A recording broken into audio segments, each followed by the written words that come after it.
again. As we launch our Be Good to Yourself, you know, the new year starts when the buds begin to come out and the flowers and the trees and the birds and the bees. So this is the new year. This is the new you. So as of April 1st here on Peebo Radio, a higher frequency, we will be all about health and wellness and getting outside and moving your body and being good in your neighborhood and all these wonderful things that the new year brings. So as I got ready to prepare to come here as we sit, let me not forget to mention, in the beautiful lounge here at the Sycamore at the Chatham Mills in beautiful downtown Pittsburgh, I must say that who picked a time to go on air on such a beautiful run day? I must take responsibility for that. But as we kick this off, I'm going to get a run in the sun. I have folks that I look at in the community who are doing exceptional things in my eyes, and a lot of those folks are folks who are doing exceptional fitness things in my eyes, because I know that fitness as you get older is a little more difficult if you wait till you get older to implement fitness. So a lot of the folks who I see are people who have maintained a level of fitness throughout their lives. Doesn't mean always, but always knew that the arc of fitness bent them towards having a grounded existence. So I get to pick and choose who I want to come on my show. So I think I start with the fittest person in Pittsburgh: Iron Man, Marathon Man, Marine Man, Fix a New Axe Man, Good Friend Man, Drink a Beer Man. Ladies and gentlemen, as we launch our new episode, but we'll save that for a minute. Ladies and gentlemen, won't you put your hands together and welcome to Peebo Radio, my friend, you can't catch him, you can only Steve Chasen. I don't know what to say to that, Aaron. I was looking at the door. I thought you had somebody else walking in. On. Thank you. I appreciate the invite. Hey, man, I appreciate you coming. Look, these people can't stop clapping for you. So, well, Steve, first of all, before I go into my talk about you, why don't you tell our folks about who you are, what brought you to Chatham County, just a little bit about your background. Okay. Well, to start off, even though it's going to be all about running, I love running, but I'm by no means a fitness expert or an elite runner. Myself and everybody in the local Pittsburgh running club are mostly just everyday people that just enjoy getting outside, moving our bodies, running all kinds of different kind of events. Myself, I've always run on and off my entire life. When I got out of high school, I was born in California but raised in Rhode Island. When I got out of high school, I worked on lobster boats, and there wasn't much of a future in that. I lost a couple good friends I grew up with on lobster boats, so I figured I better find something safer to do, so I joined the Marine Corps. After I got out of the Marine Corps, I moved to Texas and had just a regular career. I was an electrician and ran an electrical contracting company. Raised kids, had a family, got divorced, moved on. Then I went to hike the Appalachian Trail, and after that moved to North Carolina. And hiking and running has always been a part of my life, and they kind of both fit together. Running will keep you in shape to do long hikes like that. And a few years ago, the Pittsburgh Running Club's been in existence, I'm guessing, for at least 15 years in one form or another. But about 4 years ago, maybe it was just 3, I joined them, and it's just made a big difference in my running, the camaraderie, the support, the encouragement, the inspiration. We've got people that have run their entire lives, that have run every major marathon in the country. We've got people that have overcome everything from bypass surgery to obesity to injuries to personal traumas, a wide range of people, and it just keeps me going, and each other. Well, for the person who is listening, and again, neither of us are health professionals. Both of us rely on great health professionals, but we do listen to our bodies. So a lot of what we're sharing today is through our personal experience of listening to our bodies and from having friendships in run clubs and things. So let me put that out there first. Absolutely. And foremost. So for that person listening who says, well, Steve, I can't even begin to run. I haven't run in years. Just taking a couple steps, I seem like that's going to be a problem. Outside of talking to your health professional, what do we say to that person who says a marathon just seems, a mile seems out of the question? It's like anything else. It's one step at a time. Start walking.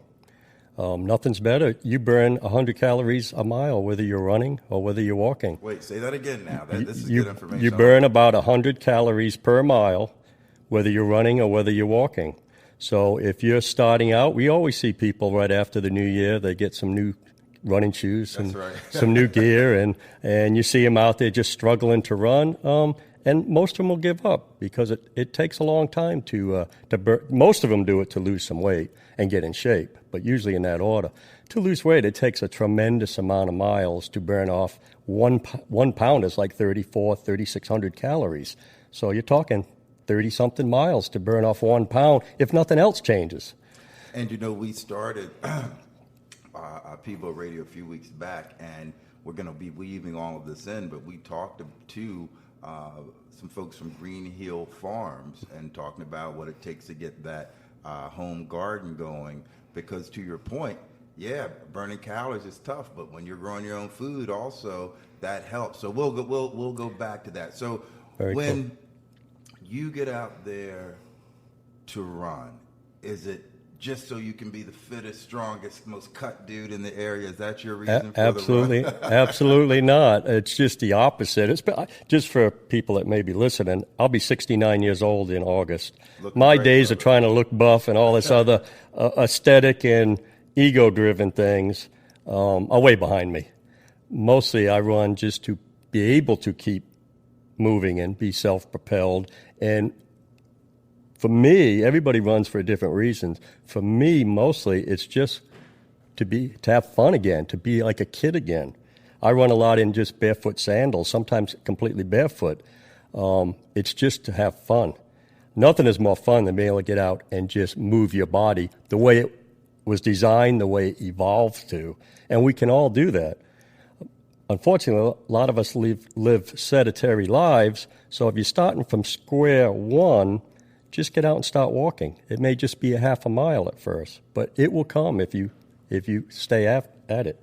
And although we are broadcasting here in Chatham County, we're hoping people all over the world are tuning in. So to that point, we're fortunate here in Chatham County because we can find some pretty nice spots. Absolutely. To get out in and embrace with nature and to breathe. We talked about that, the other day.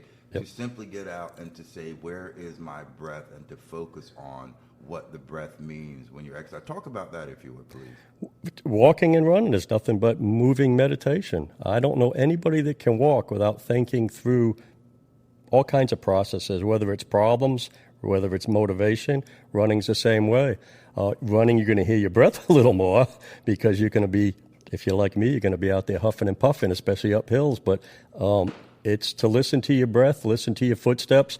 And for me, mostly, I like trail running. So that you're more in nature. It's fine to run through town. Luckily, we live in a town where it's surrounded by nature. Exactly. But to get out on a trail and around the lake, or even we have the beaches just a couple hours one way, the mountains a couple hours the other way, there's just nothing better. And, there's so many nuances we can get to, and I don't want to get too far off, but you're talking about the different textures and terrains. Right. Beach running, which I only run with my shoes off. I was in... Where was I? Somewhere down towards Miami, and I unfortunately was on a beach that had a lot of shells and rocks. But outside of that, I love to run with my shoes off on the sand because it's a completely different dynamic to me of what is working muscles, where you plant your feet. Absolutely. And talk about the different terrains and what they bring in the running. Well, if anybody has read in the last dozen years, a real popular book that hit the running community was Born to Run. Where Chris McDougall talked about going down to Mexico and meeting the Tarahumara Indians that are some of the world's most accomplished ultra-marathon runners. They run hundreds of miles at a time, and not when they're young men. It's women, old people, everybody. Their culture is running. So he went down there and started experimenting why he hurt all the time, and it was because he was wearing all these modern high-lift cushioned shoes, which is fine. Some people actually do need that. But myself, I'm lucky I can run in almost anything. But the best part of running to me is when, like you said, can run barefoot or run in very minimal sandals and feel the ground under you. I have a place at the community college. Not that anyone needs to go to the community college and exercise. No, there's we love the trail around the community college, but there's some nice grass areas. I just take my shoes off there and do some smaller laps there or some sprints, and that is a great feeling. I have to say, in full disclosure, when I was going through some running issues, you were one of the people who talked to me about changing maybe the shoe and going to a flatter sort. And I did. I went to a drop zero type of lift to where I'm basically flat on the ground with just a little bit of cushion, and that's helped out a lot. And so sometimes people look at my shoes like I have them on a day. They're like, dude, you need to get some new shoes. I'm like, no, I like for them to get worn down. Exactly. You know, which is kind of goes against what we've learned. But to your point, you got to find out what works best for you. And for me, no soles, little soles. But then when I do need to wear a cushioned running shoe, because I haven't been wearing it the whole time, it provides what I need. Exactly. But I also learn, and we were talking about this before, when you try and run through injuries, like maybe when you were 17, 18, 19, 20, your bounce back was a lot quicker. Whereas when you get a little older, some of those pains kind of stick around, but you still thinking that you got that same bounce back. You try and run through those pains, and what do you end up doing? Changing your gait, the way you step, and so you end up exacerbating something instead of listening to your body. So that's a good point. Talk about listening to your body. That's a good point. One of the most important things to do, especially as you get older, is listen to your body. It's never wrong. A lot of us, especially us guys, tend to think, let's just push through this. And when we're younger, we could get away with that. But I'm finding now, older, I'm going through a month-long lower leg injury now that every time I get where I think I can run a little bit without pain, I'll go out and run. I'll run slow and I'll run easy, but it's still been nagging me. So I've been in the cushion shoes. I've been riding my bicycle to reduce the impact. But the main thing is to listen to your body. And I'm going to have to say, and I will give a plug to my friend Nancy Acosta, who is I have my go-to health and wellness people, and she does this maxillofacial pain trigger release massage, which anyone who runs a lot knows certain areas in your hips and whatnot can really become troublesome. So Absolutely. To your point, listening to your body, to me, having a good physical therapist or masseuse person who is functional in pain relief and getting your movement back to fluid movement, to me, having those people on your team as well are super. It's been super important to me. What do you feel about that? You're exactly right. Talk to a doctor if your pain doesn't go away. The run club itself has all kinds of runners of all different abilities, all different ages, so usually we'll all kick around ideas and help each other through injuries. We've had some of our runners in our run club be on a bicycle for almost a year until they recovered. But definitely see some professional help if you've got some serious pain issues or something that's not healing like you think it should. And I'm going to say this. I realized personally that a lot of chronic pains were coming from inflammation. Mm-hmm. And so when I listened to the body, I had to make some adjustments that dealt with the inflammation. And as the inflammation decreased, I saw the pains decreasing. So then the body movements I was making when running, trying to accommodate my gait so I wouldn't have pain, those things went away. So listen to your body. Paying attention to inflammation. I'll leave that there. But what do you know about inflammation, Steve? I usually I just live with it. When you hike the Appalachian Trail, something hurts every single day. You're hiking over 2,000 miles over mountains with a backpack. We had a saying that if the pain moved around, you could keep hiking. If it stayed in one spot, you might want to take a 0 day or two and kind of recover. But inflammation is just going to be a fact of life with running. You just need to know when to stay off it, put your feet up, massages, recovery walks after you run. A lot of runners, surprisingly, at least in my circle, are very guilty of not stretching before and after a run. We just get out of the car, mill around a little bit, maybe walk the parking lot, and then off on a run. That guy until the pain Yep. aches. Look, when I was younger, but now, I'm sorry, go ahead. Yep. Talk Yep. about the benefit of stretching. It's absolutely critical especially as you get older. I think it just gets things moving, and a good little walk, 10-minute walk before you actually get out and run. You can get away with just jumping out of the car and going on a quick run. Sometimes you're running behind, but as a general rule, you want to stretch before and after a run.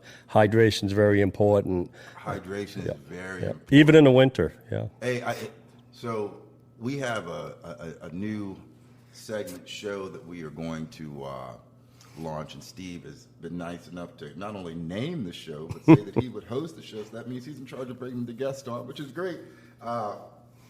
And the show is, you came with the name. Tell what the name of the segment. Run for your life. Run for your life. I was trying to come up with his name, and he simply sent back. How about run for? I love it. Let's go. Let's go for that. So I'm gonna play some music. We talked about the breath and meditation. I don't know if you're familiar with the local musician Will Ridenour. I'm not. No. So Will very good. is a guy, awesome percussionist, stringed instruments, whether it's a Scottish, Irish, African stringed instrument. Very cool. I needed new heads put on my congas. He put on new heads, tuned. And he plays a local band called Kyra Bob, and he's just a great guy. I just want to say one thing right here, if I can. Part of doing the show is for me, myself, to get outside my comfort zone. I mean, life's a journey. It's to get outside your comfort zone, like running or anything else. This is all completely new to me. Well, good. And so you're going to broaden my horizons, and I really appreciate that. Well, good. I'm glad to hear that, because you'll get to do stuff like this. Very cool. Local artist. His name's Will Ridenour. He plays meditational music. He sent me a bunch of music. Okay, so any musicians that you know, I don't care where they are, if they send you music and say they give permission to play, you can play the music. So during the show, Very cool. you play Okay. your style of music or what have you. But that's a benefit of doing local radio. We have a lot of great local musicians here, and local visual artists, and lots of great people, local beer brewers, local coffee roasters. So we have a lot of great artists here. But since I'm on the radio, they send me music. And he does some really cool string instrument meditational type music. And Will's going to be sending us a whole lot more. So ladies and gentlemen, let's hope I do this right this time. Ladies and gentlemen, here's some Will Ridenour. This song is called Hijaz.